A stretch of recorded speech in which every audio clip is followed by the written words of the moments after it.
My name is Maria, and you're listening to the podcast where we deconstruct someone's PhD experience so that you can reconstruct your own. This is a journey with many challenges, but you might find yourself in a similar situation as one of the guests here. Enjoy listening.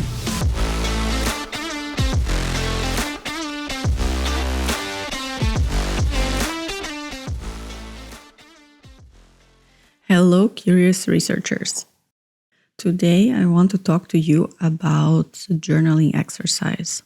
And I'm curious if you are already doing a journaling exercise, when did you start doing it?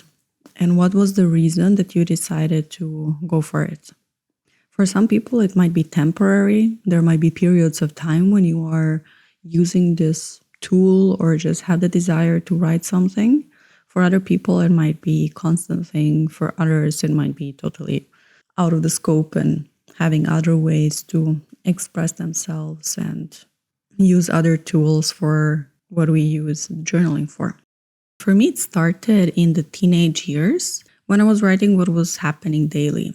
And it's really fascinating to look back and read that because you really see what kind of thoughts were driving you. You know, it's like talking to a teenager nowadays. You can see yourself when you were a teenager. You see how much you have realized certain things through experiences or how much you haven't. For me, this is times like sad and times funny to read what I was thinking, the points where I was stuck and these kind of things. And then when I started the PhD, I was telling this story to a friend who got me a journal as a present. So I was so happy to continue writing. And then I had one journal where I wrote everything during the PhD. And it was mainly serving me to lash out the frustration. So when I would be very angry and didn't have other ways to express it, I would put everything on a piece of paper and it would be very relieving. I would, just write down, you don't think about what you're writing. You just are emptying out this stagnant negative energy that's within you. And I was doing that for a year or two. And then looking back, I saw the only things that I was writing about that stayed, let's say, memorized were these heavy experiences, frustrations.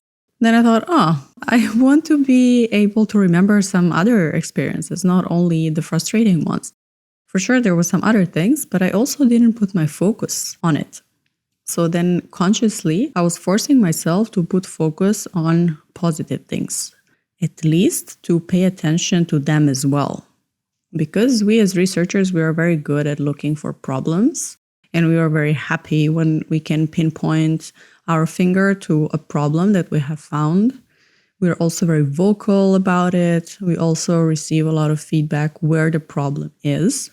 But we are not so trained to also see what is a good thing, to celebrate small wins.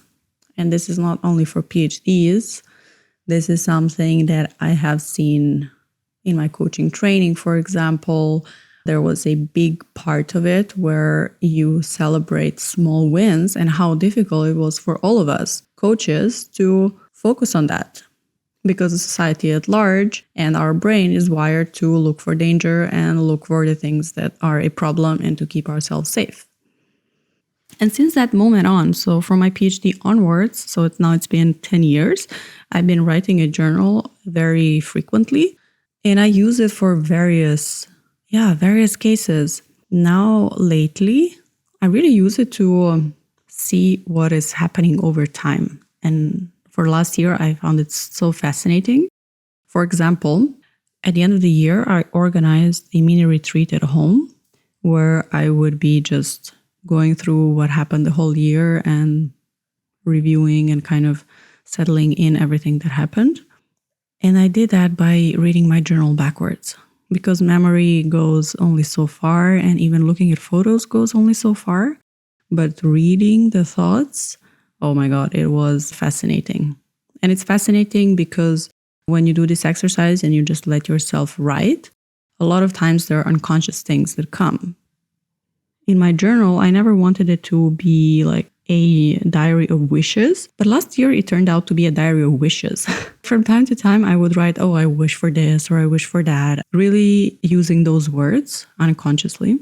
And then I would look at the time and energy that was between the moment when the wish was expressed and the moment when this wish came to realization. And this was so fascinating because, of course, you need to put action towards it. You also might be thinking that you are doing everything towards it, but then not seeing something. Another fascinating thing is like looking at things that are not realizing themselves. And maybe they are not good for you at this moment. As harsh as that would sound, maybe they are not good at this moment for you. Or there is another thing where we are self-sabotaging ourselves, where we think we are doing everything to the extent that we can and everything that is in our power, but there is a part of us that is sabotaging. So this tool was really amazing to see what changed for me. I'm also very keen on growing the way I behave and the way I think and the way I see the world. And journaling is really one of the best tools to capture that, because over time things become normal for us. Even the slightest of changes, when our mind accommodates to it, when our body accommodates to it, when our soul accommodates to it, then it becomes normal and it's hard to remember the previous way of being and doing. And when it's captured really down in words, with the thoughts that you were thinking, with the frustrations that you had, with the joys that you had, it gives a fuller picture. It really has a value when I look over a period of a year's time, because reviewing the first half of the year gave me a bit more space emotionally. There were some things that were processed and I was not so involved in them anymore. Whereas the things from the second half of the year, they were still ongoing. There are processes that were still there. There were wishes that are unrealized, and it still has some emotional charge within. So it's more difficult maybe to look at it objectively. So I'm curious to hear if you are doing any kind of practice of this kind. If it's not journaling, maybe it's something else. And another thing is that for me, journaling really means the pen and paper. I have also tried typing, but that was so overwhelming because I type faster than I write. So then I would type every thought that would come in my brain. And there are so many of them. You know, there are different researchers that say between few thousands and few tens of thousands of thoughts per day. So it means that there are a lot of them in 1 second. At least 2 thoughts in 1 second, at least. So it would be disturbing. There was no filtering of thoughts when I was typing. Whereas when I was writing, there is time between, okay, there's a train of thoughts going in the brain, and there's a hand that is writing something.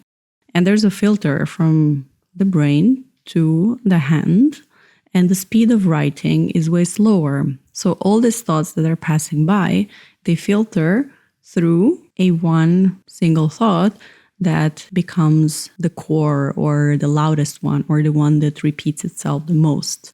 For me, it also has a beautiful effect because I love using pen and paper. I love also doing something with your hands. It has a different effect on ourselves, on us as humans. So I'm curious to hear, what are the practices that help you look back on yourself? Is it something that you are doing at all? Is it something that you are curious about? And for example, there was a period of time when I was doing this 5-minute journal from Intelligent Change. I saw a video of Tim Ferriss talking about it, and I found it extremely good as a gratefulness exercise. Again, looking at something positive, something that we take for granted every day. I would do it in the morning and in the evening and write down some things that I'm grateful for, some things that I'm looking forward to in the morning. And then in the evening, I will look back at, okay, what worked, what didn't work, what made me happy, and do a kind of a summary of the day. Well, I'm curious to hear from you, and I invite you to schedule a discovery call of 20 minutes where we can share about different types of exercises that can serve you during your PhD, but that can ultimately serve you to understand something beyond the PhD. See you there.